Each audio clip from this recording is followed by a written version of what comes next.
নির্বাচন কমিশন যখন দিন তারিখ নির্ধারণ করবেন, ঘোষণা দিবেন, তফসিল ঘোষণা করবেন, সেটাই হবে সুনির্দিষ্ট নির্বাচনের তারিখ। সকল প্রস্তুতি সম্পন্ন না, এটা দেখছেন যে আপনারা কি যৌথ বিবৃতি দেখেছেন? যৌথ বিবৃতিতে কি বলা হয়েছে? আমার তো ধারণা ইনফরমেশনগুলো কনফিউশন ক্রিয়েট করছে।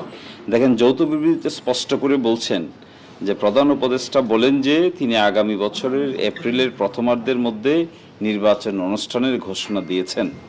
সকল প্রস্তুতি সম্পন্ন করা গেলে 2026 সালের রমজান শুরু হওয়ার আগের সপ্তাহেও নির্বাচন আয়োজন করা যেতে পারে। সেক্ষেত্রে এই সময়ের মধ্যে সংস্কার ও বিচারের বিষয়ে পর্যাপ্ত অগ্রগতি অর্জন করা প্রয়োজন হবে। এটা তো যৌথ ঘোষণা। এই যৌথ ঘোষণার মাধ্যমে কি বলা হচ্ছে?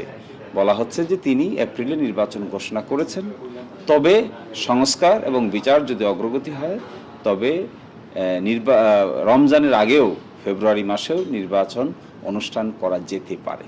এই আলোচনা হয়েছে। এখানে কিন্তু ডেফিনিট কোনো সিদ্ধান্ত হয়েছে বলে এই যৌথ বিবৃতি থেকে তো এটা বোঝা যায় না। ফলে বিভিন্ন জায়গায় যে কথাগুলো দেয়া হচ্ছে, বলা হচ্ছে, এটা কিন্তু সুনির্দিষ্ট কোনো কনক্লুশনে পৌঁছা হয়নি। সম্ভাবনার কথা আলোচনা করা হয়েছে। তো সম্ভাবনার কথা আলোচনা যদি করে থাকেন ওনারা, এখানে বাংলাদেশেও আরও অনেক স্টেক হোল্ডার আছে, অনেক পলিটিক্যাল পার্টিজ আছে যারা পক্ষ বিপক্ষে নির্বাচনে অংশগ্রহণ করবেন।